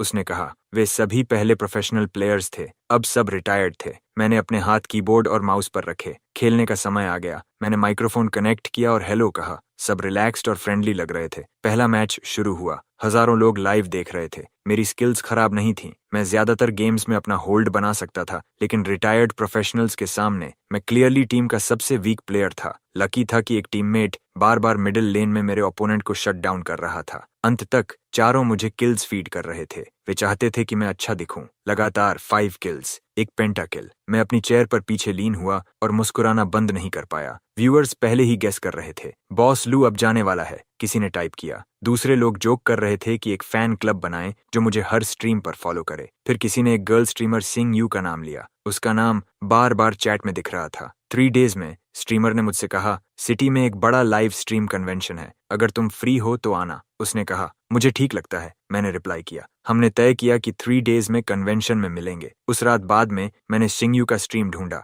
वह लाइव थी, कैमरा के सामने बैठी हुई, और वह भी कन्वेंशन में जा रही थी। मेरा मूड अचानक बहुत अच्छा हो गया। मैं देखना चाहता था कि वह रियल में कैसी दिखती है। 3 डेज अचानक बहुत दूर लगने लगे। उसके स्ट्रीम से कुछ और मिनट्स चैट करने के बाद मैं सोने की तैयारी करने लगा। लेकिन जैसे ही मैं खड़ा हुआ, मुझे कुछ याद आया। सिस्टम अभी भी मुझे लास्ट मिशन का रिवॉर्ड देना बाकी था। सिस्टम ने उसे ट्रैश कहा था, जो मेरे एंसेस्टर्स नहीं चाहते थे। ये सुनने में बुरा लगा, लेकिन मुझे स्ट्रॉन्ग फीलिंग थी कि यह फिर भी कुछ इनक्रेडिबल होगा। मैंने इसे ओपन किया और सिस्टम ने तुरंत आंसर दिया। तुम्हें याद करने में बहुत समय लगा, उसने कहा। 99th होस्ट ने तुम्हारे बारे में एक मैसेज छोड़ा है। मेरे पास एक ग्लोइंग डिस्प्ले अपीयर हुआ। उसने कहा, तुम हमेशा चीजें भूल जाते हो, और अगर मुझे मौका मिले तो मुझे तुम्हें लेसन सिखाना चाहिए। मैं वहीं खड़ा रह गया। मेरे अपने एंसेस्टर ने सिस्टम से मुझे डांटने को कहा था। मैंने अपना चेहरा अपने हाथों में छुपा लिया। अगर ये मेरे ओल्ड मैन का ऑर्डर था तो मैं सिस्टम को ब्लेम नहीं कर सकता था। जैसे ही मैंने यह सोचा, कुछ बदल गया। मेरे दिमाग के अंदर एक छोटा स्पेस खुल गया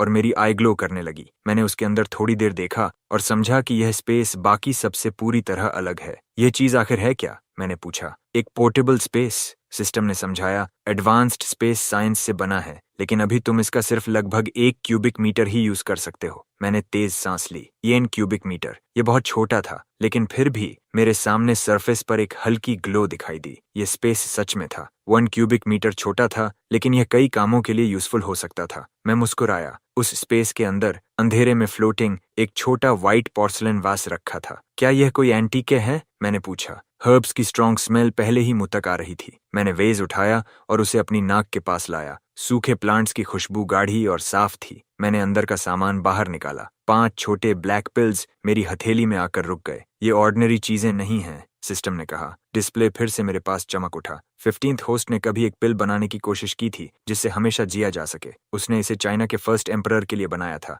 ये पिल्स उसी के फेल्ड रिजल्ट्स हैं। वह इन्हें फेंकने वाला था, लेकिन मैंने इन्हें रख लिया। मैं सिस्टम को घूरता रह गया, पूरी तरह शब्दों से खाली। हजारों साल पुराने फेल्ड पिल्स। रुको जरा, मैंने कहा। क्या मेरे फैमिली का कनेक्शन फर्स्ट एम्परर से है? सिस्टम की ग्लो और तेज हो गई। 15th होस्ट ने कई सालों तक मेरी गाइडेंस में पिल मेकिंग सीखी थी। एक ग्लोविंग इमेज में वेज दिखा और उसके ऊपर गोल्डन पिल्स तैर रहे थे। वह एक ट्रू मास्टर बन गया था, सिस्टम ने कहा। ये फेल्ड पिल्स भी किसी इंसान की लाइफ में 10 या 20 एक्स्ट्रा ईयर्स जोड़ सकती हैं। मैं वास की तरफ झुक गया, चेहरे पर बड़ी स्माइल के साथ। अचानक मेरे अंदर प्राइड की वेव उठी। तो ये 5 ट्रैश पिल्स असल में क्या करती हैं? मैंने पूछा। क्या ये सच में लाइफ बढ़ा सकती हैं? नहीं, सिस्टम ने कहा। डिस्प्ले पर एक क्रैक्ड पिल दिखी। ये फेल्ड प्रोडक्ट्स हैं, वह हिस्सा इनके बस का नहीं है। लेकिन जब तक इंसान का आर्म या लेग मिसिंग नहीं है, उसने आगे कहा, ये लगभग हर बीमारी क्योर कर सकती है, एड्स भी शामिल है। मेरा जबड़ा नीचे गिर गया। मैंने दोनों हाथों से अपना सिर पकड़ लिया। जो चीजें मैं हाल में जान रहा था वह बहुत ज्यादा थीं। मुझे याद ही नहीं रहा कितनी बार मैं स्पीचलेस रह गया था। अगर ये 5 पिल्स मेडिकल वर्ल्ड तक पहुंच जाए तो पूरी दुनिया हिल जाएगी। और ये सब सिर्फ वह ट्रैश था जो मेरे एंसेस्टर्स नहीं चाहते थे। क्या इससे ज्यादा वेस्टफुल कुछ हो सकता है? लेकिन फिर मैं मुस्कुराया। अपने एंसेस्टर्स के मुकाबले मैं बहुत सिंपल और केयरफुल लाइफ जी रहा था। जो चीजें उन्होंने फेंक दी उनमें भी इतनी पावर थी। अगला मिशन रिवॉर्ड कैसा होगा, मैं जानना चाहता था। अगला मिशन जल्दी आ ही नहीं सकता था। अगली सुबह हाईवे एक पार्किंग लॉट जैसा लग रहा था। मैं अपनी कार में आंखें बंद किए बैठा था। घर से निकलते ही ट्रैफिक में फंस गया था। मैंने लाइव स्ट्रीम कन्वेंशन की पॉपुलैरिटी को बहुत कम समझा था। देश के हर शहर से फैंस आए थे। सब एक ही डायरेक्शन में जा रहे थे। सब बस अपने फेवरेट स्ट्रीमर्स को फेस टू फेस देखना चाहते थे। मैंने आंखें कसकर बंद कर लीं। ट्रैफिक जल्दी ठीक नहीं होने वाला था, तो मैंने टीचर पीयू को कॉल किया और कहा कि वह मेरे बिना ही कन्वेंशन के अंदर चला जाए। नॉर्मली उसे थोड़ा वेट करवाना प्रॉब्लम नहीं होता। आज अलग था। आज उसे किसी इंपॉर्टेंट इंसान से मिलना था, वांग जोंग। उसके फादर वांग लीन देश के सबसे रिच आदमी नहीं थे, लेकिन टॉप 3 में थे। कोई प्रॉब्लम नहीं, मैंने फोन पर टीचर पू से कहा। मैं जल्दी पहुंचता हूँ। वांग जोंग चाइना के 3 सबसे रिच आदमियों में से एक का बेटा। मैं उसे जानता था। वह एक सेंटेंस की वजह से ऑनलाइन फेमस हुआ था। जब मैं दोस्त बनाता हूँ, मैं सिर्फ एक चीज देखता हूँ, उनके पास मनी है या नहीं, और उनके पास मुझसे ज्यादा तो नहीं होता। उस एक लाइन ने उसे इंस्टेंट इंटरनेट स्टार बना दिया, और अब टीचर प्यू ने उससे मीटिंग फिक्स कर दी थी। मैंने आगे देखा। कार्स की लाइन जितनी दूर देख सकता था उतनी दूर तक थी। मैं अपनी सीट में हिला। मैं घंटों से खुद को रोके हुए था। ये पेनफुल हो रहा था। काश मेरे पास प्लेन होता, मैंने सिर पीछे करते हुए कहा। सिस्टम का डिस्प्ले मेरे पास चमक उठा। तुम्हारे पास प्राइवेट हेलीकॉप्टर है, उसने कहा। यह एयरपोर्ट पर खड़ा है, कभी भी रेडी। मैंने इतनी तेजी से सिर घुमाया कि गर्दन लगभग चोटिल हो गई। मेरी आंखें चौड़ी हो गईं। एक प्राइवेट हेलीकॉप्टर बस वहां खड़ा मेरा इंतजार कर रहा था। फिर मुझे याद आया, मेरे फैमिली का फ्रेश सी फूड और बीफ भी प्राइवेट एयरक्राफ्ट से आता था। ऐसे फैमिली के लिए हेलीकॉप्टर रखना शायद कुछ खास नहीं था। बिना एक सेकंड वेस्ट किए मैंने कंसोल से फोन उठाया। मैंने ज्वांग यिंग को डायल किया। उसने तुरंत पिक किया। आगे एक्सीडेंट हुआ है, मैंने कहा। मैं घंटों से हिला तक नहीं हूँ, बस इतनी सी बात, ज्वांग यिंग ने कहा, जैसे यह कुछ भी नहीं हो। यह तो छोटी बात है। आपका प्राइवेट हेलीकॉप्टर हमेशा एयरपोर्ट पर स्टैंड बाय रहता है। ये 20 मिनट्स में आपकी लोकेशन पर पहुंच सकता है, उसने कहा। 20 मिनट्स, बस इतना ही टाइम लगना था। मैंने अपनी सीट पूरी पीछे कर दी और आंखें बंद कर लीं। रिच होना सच में वंडरफुल था। जल्द ही मैं इस भयानक हाईवे को पीछे छोड़ने वाला था। 20 मिनट्स से भी कम समय में आसमान में एक गहरी रोर गूंज उठी। एक ह्यूज ब्लैक हेलीकॉप्टर बादलों को चीरते हुए नीचे आया। हवा स्टॉर्म की तरह हाईवे पर टकराई। पैदल लोग लड़खड़ा गए और जो मिला उसे पकड़ लिया। मैंने अपनी विंडो से ऊपर देखा। वह चीज बहुत बड़ी थी। मैंने एक छोटे हेलीकॉप्टर की उम्मीद की थी। ये तो मिलिट्री ट्रांसपोर्ट जितना बड़ा था। हवा ने मेरे आसपास हर कार को हिला दिया। मैंने स्टीयरिंग व्हील कसकर पकड़ा। मुझे वाइब्रेशन अपने चेस्ट में महसूस हो रही थी। पूरी कार कांप रही थी। सिस्टम का डिस्प्ले फिर से सामने आया। मैं समझाता हूँ, उसने कहा। यह हेलीकॉप्टर एक रिटायर्ड मिलिट्री एयरक्राफ्ट से बनाया गया है। मैं स्क्रीन को खुला मुंह लेकर घूरता रह गया। तुम्हारे फादर ने इसे कुछ साल पहले $120 मिलियन में खरीदा था। मैं सीट पर पीछे गिर गया। $120 मिलियन यूएन नहीं। मेरे फादर का खर्च करने का तरीका मुझसे बिल्कुल अलग लेवल का था। मेरे आसपास रोड पर हर ड्राइवर जैसे जम गया था। मैं उनकी फेसेस विंडोज के जरिए देख सकता था। सब एक ही बात सोच रहे थे, हाईवे पर हेलीकॉप्टर क्यों उतर रहा है। एक ड्राइवर ने अपना चेहरा ग्लास से चिपका दिया। उसने शायद इतना बड़ा कभी नहीं देखा था। क्या ऊपर कोई घायल है? क्या उन्हें हॉस्पिटल चाहिए? शायद सब यही सोच रहे थे। तभी हेलीकॉप्टर से एक रोप लैडर नीचे गिरा और मेरी कार के ऊपर झूलने लगा। 4 आदमी ब्लैक मास्क्स में एक एक करके नीचे उतरे, तेज और साफ मूवमेंट के साथ। हर एक के पास थिक रोप्स और स्ट्रैप्स थे। वे सीधे मेरी पोर्शे की तरफ बढ़े। उन्होंने व्हील्स के पास झुककर स्ट्रैप्स लॉक कर दिए, फिर हेवी केबल से सब बांधा और पूरी स्पीड से वापस ऊपर चढ़ गए। मैं सोच भी नहीं पाया था कि हेलीकॉप्टर उड़ चुका था। केबल्स टाइट हो गए और मेरी पोर्शे हाईवे से ऐसे उठ गई जैसे उसका कोई वजन ही नहीं था। मैंने विंडो से बाहर देखा। सिटी अब काफी नीचे रह गया था। एक ही थॉट मेरे दिमाग में घूम रहा था, अगर रोप्स टूट जाएं तो? इतनी ऊंचाई से गिरा तो कुछ नहीं बचेगा। सिस्टम की स्क्रीन मेरे पास आई। चिंता मत करो, उसने कहा। यह हेलीकॉप्टर टैंक उठा सकता है। 10 टन से कम कुछ भी केबल्स नहीं तोड़ेगा। मैंने वर्ड्स सुने, लेकिन मेरा बॉडी मान नहीं रहा था। मेरा हार्ट अभी भी बहुत तेज धड़क रहा था। फिर भी राइड स्मूथ थी और हम सीधे लाइव स्ट्रीम एक्सपो की तरफ उड़ रहे थे। हेलीकॉप्टर